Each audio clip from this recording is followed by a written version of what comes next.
Welcome to the opioid epidemic, the debate on current treatments and trends. I'm Evan Warner. And I'm Hannah Wingfield. So, the opioid epidemic has been a multifaceted public health crisis in the United States as the United States consumes over 80% of the world's opioids. The epidemic has come in three major waves in the United States, including prescription opioids, heroin, and illicitly manufactured fentanyls. Majority of those who are impacted by the opioid epidemic are individuals of the Caucasian, Native American, and Alaska Native descent, particularly males. And within this, there are other common characteristics such as low levels of education, higher rates of unmarried or divorced status, unemployment, and residents in rural areas across the United States. Within the opioid epidemic, there are many treatment options available, and the gold standard approach is medication treatments, and this includes buprenorphine, methadone, and naltrexone. This can help with withdrawals and lower rates of relapse. For those incarcerated, there are some systems that have methadone programs, which has been shown to lower rates of overdoses, especially fatal overdoses after those have been let out. There are also harm reduction strategies offered to those involved. Educational programs are seen to help with prevention, and there are also safe injection sites, although these are very controversial, but they allow people to use opioids in safe and controlled environments. They're often illegal in the United States, but are available in other areas such as Canada, and some states are pursuing the development of sites even though they are illegal. Abstinence is also an option, but is highly unrecommended due to dangerous consequences that could lead to death. This view is sometimes recommended due to a lack of information on addiction, especially with how opioid addiction works. There's a lot of misinformation regarding the opioid epidemic within the media in general. Every time I've seen news articles regarding the opioid epidemic, it's always been negative because, in general, drugs and addiction are perceived with a negative connotation. To expand on this, those with opioid use disorders and other addictions in general aren't seen very humanely because of this negative connotation. Also, there's not a lot of exposure within the media about families that are impacted, which heavily contributes to this. And sadly, there's not a lot of information about treatment options that are available. So, as we were talking about earlier, there's just a lot of misinformation within the media. To see what students and faculty members of James Madison University thought about the opioid epidemic and treatment options, we interviewed 36 students and 3 faculty/staff members. All of the campus students and staff that were interviewed had supporting treatment options for the opioid epidemic. Still, there were varying views on what type of treatment should be accepted, especially for those incarcerated. For example, one student we interviewed believed that there should be treatment options for everyone with opioid use disorder, including those who are incarcerated. She said implementing comprehensive addiction treatment programs within correctional facilities can break the cycle of substance abuse and crime.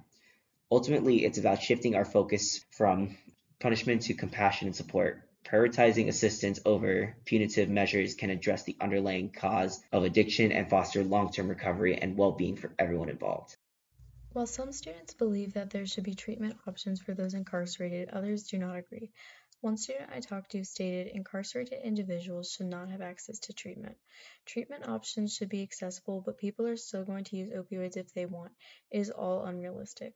While the student did not agree with treatment for those incarcerated, he did mention to me that the reason for this was due to personal experience.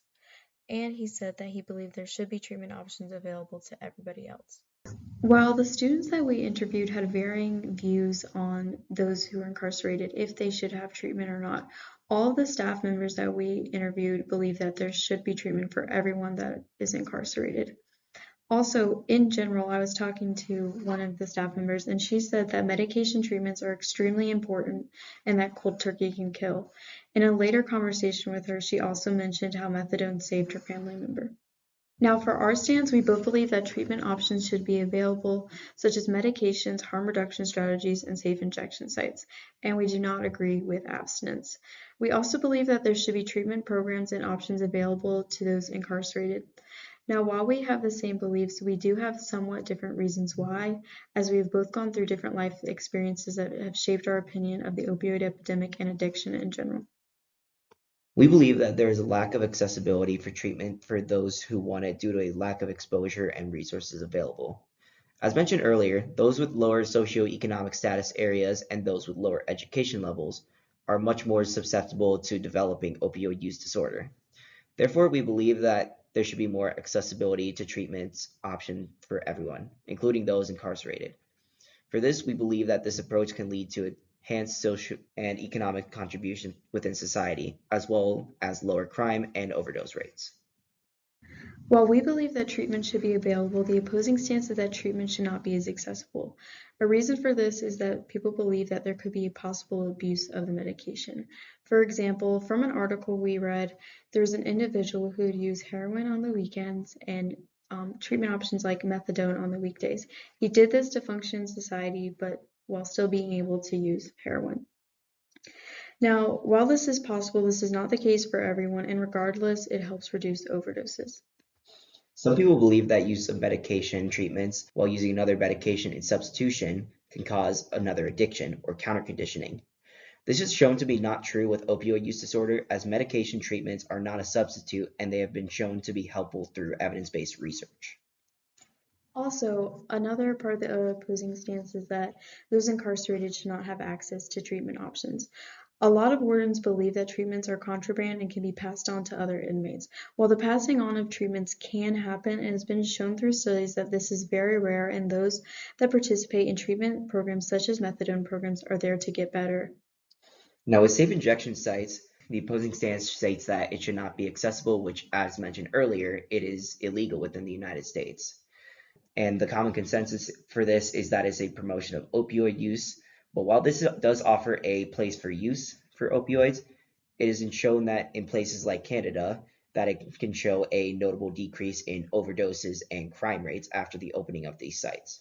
And there are also helpful resources that are available for these safe injection sites.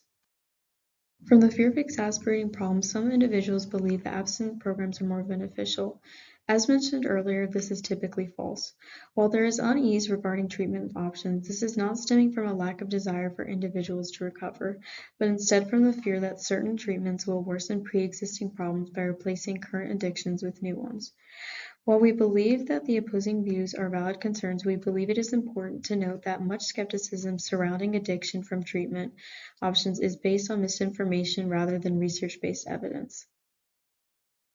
We believe that in order to see change within the opioid epidemic, there needs to be more accessibility to treatment options and harm reduction strategies. As mentioned earlier, this approach could lead to enhanced social and economic contributions within society, as well as lower crime and overdose rate. Overall, we believe that this approach is for the greater good of society. As future healthcare workers, it is essential to understand that addiction is a multifaceted topic, and those with any addiction, such as opioid use disorder, should be treated with empathy and compassion. This podcast can bring awareness to those with opioid use disorder and hopefully diminish one's personal stigma. Additionally, we hope that listening to this podcast has shed more light on treatment options within the opioid epidemic. We thank you for listening to our podcast today.